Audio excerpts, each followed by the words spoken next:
孝經，佘潔芳主講。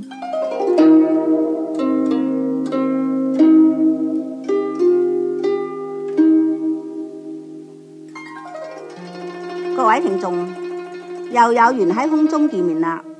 上次講咗聖義章嘅一半，今日繼續講埋下半段啦。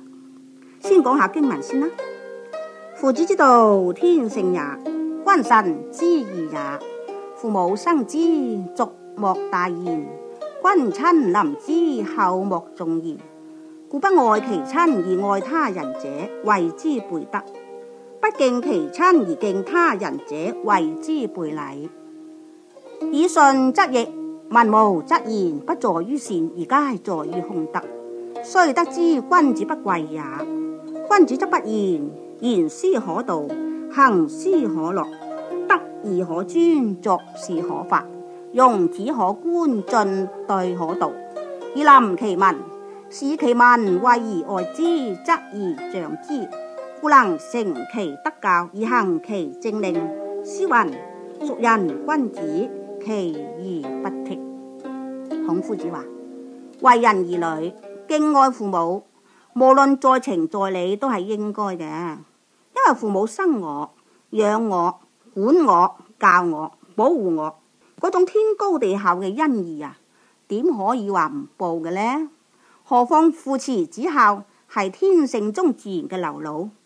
父母係一家之主，尊敬父母係理所當然嘅。若果一個人唔敬愛父母，去敬愛任何人都係違背天理人情嘅，都係本末倒置嘅。如果呢個人站喺領導嘅地位啊，就更加倒行逆施咯。自己其身不正，點去管人呢？如果俾你咁管法啊，嗰啲人就無所取法咯，咁就會引致上行下效，就形成人人忤逆父母。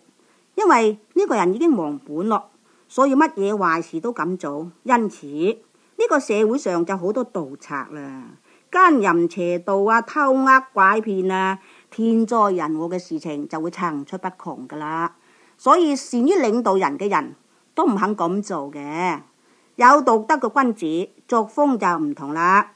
君子係言行合理嘅，待人接物都係依住天理人情，一切嘅政令都係令人樂意服從嘅。因此俾佢管嘅人民個個都心悅誠服，又敬畏佢啦，又愛護佢啦，又學習佢啦，所以施行嘅政策就得到人民嘅擁護啦，而達到天下大治。孔夫子又引《詩經·曹風章》嚟到補充話啦，佢一個善人君子，佢嘅威儀禮節一定係冇差錯嘅，至能夠作為模範，使人人效法嘅。咁以上就係經文嘅簡單解釋啦。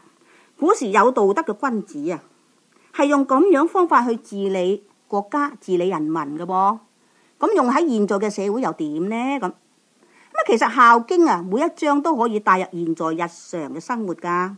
嗱，譬如話呢一章咁，用喺一間公司嘅老闆呢，都非常之適合嘅噃。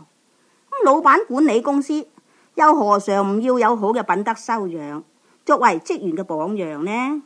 若果自己懶惰，又中意賭錢，又中意飲酒食煙，咁啲職員就會有樣學樣噶啦。咁啊，公司成日都賭錢嘅，咁點會辦得好呢？我有一個姓陳嘅朋友啊，佢就真係一個好老闆啊。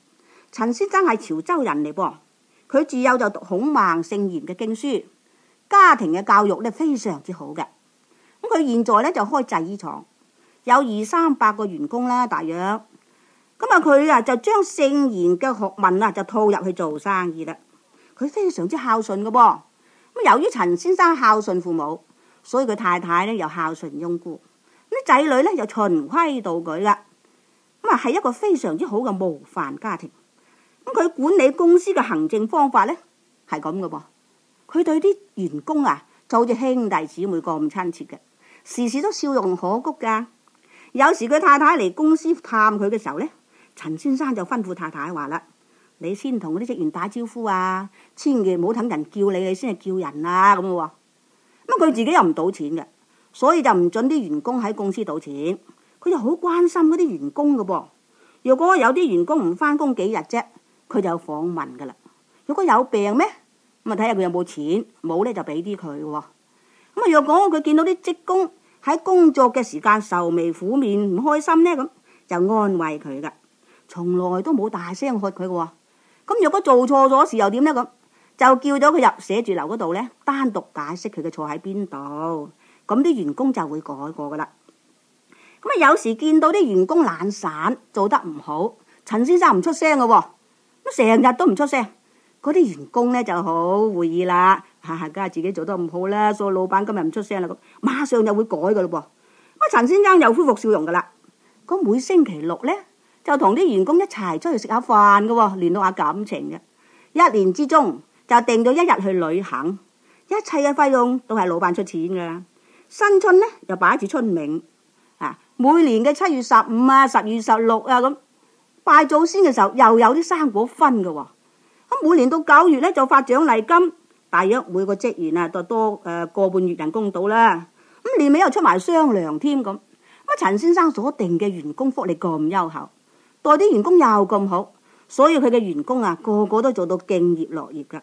趕貨咩就同佢加班，就算別人出高價嚟掹佢走都唔肯走嘅喎。